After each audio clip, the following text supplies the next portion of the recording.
स्वामी विवेकानंद कहते हैं कि आंतरिक शुद्धता बाहरी की तुलना में अधिक मूल्यवान है, लेकिन दोनों ही आवश्यक हैं और बाहरी शुद्धता आंतरिक के बिना किसी काम की नहीं है।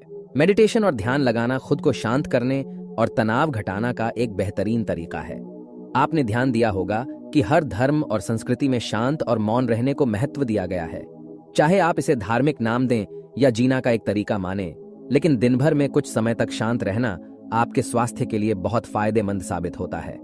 कई साइकोलॉजिस्ट भी कॉन्फिडेंस बढ़ाने, कंसंट्रेशन बढ़ाने, मन की शांति और पॉजिटिव थिंकिंग के लिए कुछ मिनट मौन धारण करने की सलाह देते हैं। जब हम कुछ समय मौन या चुप रहते हैं तो हमें खुद से बात करने का मौका मिलता है। हम चिंतन मनन करते हैं, जिससे हमारा मन शांत होता है, दिमाग रिलैक्स रहता है और हमारा दिमाग नई ऊर्जा और विचारों से भरता है। चलिए आपको बताते हैं चुप या मौन रहने के फायदे। पहला, दिमाग बेहतर काम करता है। एक रिसर्च के मुताबिक अगर हम दिन भर में कुछ मिनट शांत रहते हैं तो हमारा दिमाग रिचार्ज होता है और बेहतर काम करता है। इसके लिए दिन भर में सिर्फ 3 मिनट चुप रहने से शुरुआत करें। ऐसा करने से आप देखेंगे कि आपका दिमाग ठंडा तो रहता ही है, आपके व्यक्तिगत रिश्तों में भी सुधार होता है। दूसरा, आज के दौर में हर तरफ शोर ही शोर है। इसकी वजह से दिमाग में तनाव पैदा होना लाजमी है। ऐसे में अगर आप हर रोज कुछ देर मौन रहने की प्रैक्टिस करते हैं तो इससे आपके तनाव पैदा करने वाले हार्मोन के लेवल में कमी आती है।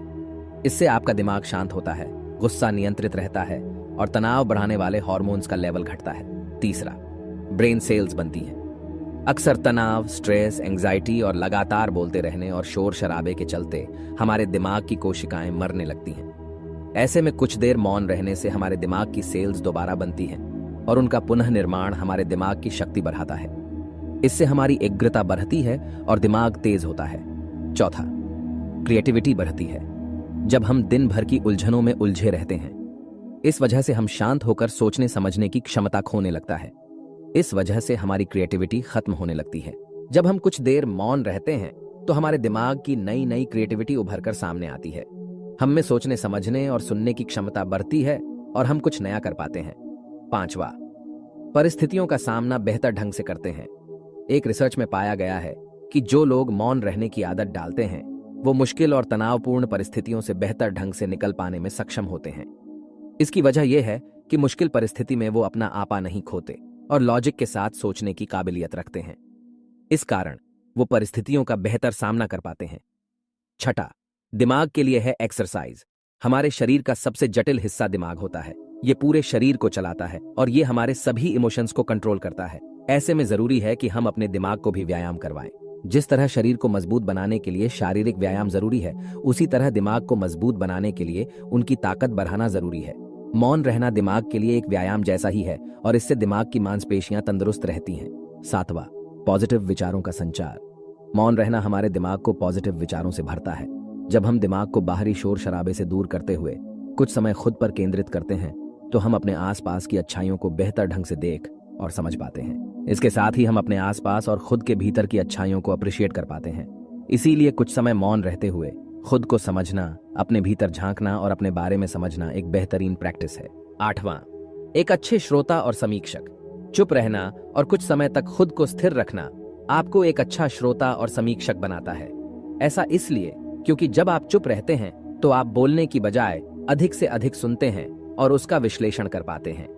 इससे आप पूरे तर्क और वितर्कों को जानने के बाद सही फैसला ले पाते हैं। आप सभी पक्षों को सुनते, समझते और डिसीजन ले पाते हैं। चुप रहना आपके दिमाग को शांत करता है और आपको लॉजिकल समीक्षक बनाता है। कैसे रखें खुद को कुछ मिनटों के लिए मौन रहने के लिए लोग बहुत तरीकों का सहारा लेते हैं। कुछ भगवान के नाम का जाप करते हैं, कुछ आपके कृत्यों का विश्लेषण करते, वहीं कुछ लोग माइंडफुलनेस प्रैक्टिस अपनाते हैं। चलिए आपको बताते हैं खुद को खुद से जोड़ते हुए मौन धारण करने के कुछ आसान तरीके। माइंडफुलनेस एक बेहतरीन मेडिटेशन प्रैक्टिस है जो आपको शांत रखने के साथ ही एंजाइटी और दिमाग को कंट्रोल करने का काम करती है। इसके लिए आप ये स्टेप्स अपना सकते हैं। 1, सबसे पहले आराम की अवस्था में बैठ जाएं और अपनी आंखों को रिलैक्स करते हुए मूंद लें। अब अपनी सांसों पर पूरा ध्यान केंद्रित करें। अपनी सांस के उठने और गिरने की गति पर ध्यान दें और अपना दिमाग बाहरी शोर से दूर सिर्फ और सिर्फ अपनी सांसों पर केंद्रित करें। 3, अपनी सांसों पर ध्यान देना आपके पूरे शरीर को शांत करता है, दिमाग में रक्त संचार बढ़ाता है और तनाव दूर करने में मददगार होता है। 4, खुद को शांत करते हुए अपने पूरे शरीर को अंदर ही अंदर स्कैन करना भी फायदेमंद साबित होता है। इससे आपको अपने शरीर के बारे में बेहतर समझ में आता है। इससे आपके दिमाग और शरीर के बीच में बेहतर संबंध स्थापित होता है। जिस व्यक्ति ने यह समझ लिया कि क्या, कब, कहाँ और कितना बोलना है, तो उस व्यक्ति को सफल होने से कोई नहीं रोक सकता। ऐसे व्यक्ति की सफलता सुनिश्चित है। जिस तरह कमान से निकला हुआ तीर लौटकर कभी वापस नहीं आता, ठीक उसी तरह से मुंह से निकले शब्द कभी वापस नहीं आते। शब्द और भाषा हथियार है, और कमजोरी भी सही समय पर सही शब्दों के प्रयोग से इंसान परेशानियों से बच सकता है। लेकिन बिना सोचे समझे बोले गए शब्द इंसान की मुसीबत को बढ़ा देते हैं। द्रौपदी का ये बोलना कि अंधे का पुत्र अंधा ही होता है, महाभारत के युद्ध का मुख्य कारण बना था। आज भी लोग अपनी जबान का इस्तेमाल दूसरों को नीचा दिखाने और खुद को बड़ढ़ा बताने के लिए करते हैं, लेकिन जो समझदार और सफल इंसान होते हैं वो ये अच्छी तरह से जानते हैं कि उन्हें किस वक्त कितना और क्या बोलना है। साइलेंट रहने का मतलब ये नहीं है कि आपको पूरे दिन एक भी शब्द नहीं बोलना है या चुपचाप रहना है। मौन का मतलब है कि बेवजह शब्दों का प्रयोग नहीं करना है। जहां जरूरत है वही ही बोलना है, अपनी लक्ष्य पर ध्यान केंद्रित करना है। 9वां, मौन लोगों का ध्यान खींचती है। महान आचार्य चाणक्य अपनी चाणक्य नीति में बताते हैं कि उन्होंने अपने हजारों शत्रुओं को अपनी खामोशी से परास्त किया था। वो खामोश रखकर अपने शत्रुओं को विचारों में उलझाए रखते थे, और सही समय आने पर वह अपने दुश्मनों को ईंट का जवाब पत्थर से देते थे। साइलेंट यानी चुप्पी किस तरह लोगों के अटेंशन को ग्रैब करती है, यह बात आप इस उदाहरण से समझ सकते हो कि जब क्लासरूम में टीचर किसी विषय पर बात करते हैं तो स्टूडेंट्स उनके बात को बिल्कुल ध्यान से सुनते हैं, लेकिन जब अचानक टीचर या स्पीकर बोलना बंद कर देते हैं तो सभी लोग आश्चर्य में पड़ जाते हैं। अरे क्या हो गया भाई, कम्युनिकेशन बंद क्यों हो गई? मैं जब स्कूल में था तब अक्सर ऐसा होता था, और आपके साथ भी ऐसा हुआ होगा। ठीक यही फार्मूला हमारे दैनिक जीवन में भी लागू होता है। जब आप अपने काम से काम रखते हो, दूसरों के मामले में दखल नहीं देते हो, जरूरत हो तभी बोलते हो, तो लोगों का ध्यान आपके ऊपर जाता है। और अगर आप कम बोलते हो, जरूरत हो तभी बोलते हो, तो लोग आपकी बातों को ज्यादा महत्व देंगे। लोग आपकी बात को उन लोगों की तुलना में ज्यादा प्रेफरेंस देंगे, ज्यादा याद रखेंगे, जो लोग बिना जरूरत के बकबक करते रहते हैं। हम सब ने कभी न कभी मुश्किल हालात का सामना किया होगा। शायद इसी तरह से मुश्किलों का सामना करके ही हम अपनी भावनाओं पर विजय पा सकते हैं। जितनी मजबूती से हम अपने मुश्किल हालातों का सामना करते हैं, उतने ही मजबूत हम सोसाइटी में कहलाते हैं। पर क्या हम वाकई में अंदर से भी उतने ही मजबूत होते हैं? हम में से बहुत से लोग अपने गुस्से के कारण ही पहचाने जाते हैं। यही वजह है कि हम अपने प्रियजनों से भी दूर हो जाते हैं। कई दफा हम गुस्सा नहीं करना चाहते, पर क्या करें, अब तो यह हमारे स्वभाव का हिस्सा ही हो गया है। जिंदगी की इस आपाधापी में शांत कैसे रहा जाए? अपने दिमाग को इसके लिए ट्रेन करना बहुत जरूरी है, क्योंकि शांत रहने से आप अपने बहुत सारे मसलों का हल आसानी से निकाल सकती हैं, बजाय इसके कि हर छोटी छोटी बात पर अपना दिमाग गर्म करके उस पर फालतू का प्रेशर डाला जाए। उसी एनर्जी का इस्तेमाल यदि हम समस्याओं का हल निकालने में लगा दें, तो समय और ताकत दोनों ही बच जाएगी। 10वां, काम और जिंदगी के बीच हो संतुलन। जिंदगी वास्तव में संतुलन का नाम में है। अपने काम और सोशल लाइफ में सही बैलेंस बनाना बहुत जरूरी है, और ऐसा भी संभव है कि दोनों में से किसी एक को आपकी अधिक जरूरत हो।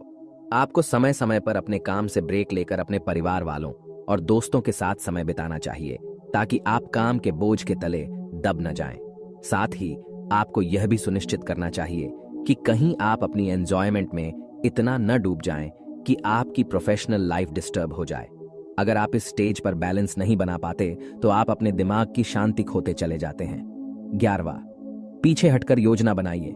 जिंदगी में यह काबिलियत होनी ही चाहिए कि किसी मुश्किल परिस्थिति में थोड़ा पीछे जाकर सोच सके और फिर पूरे एफर्ट के साथ आगे बढ़े।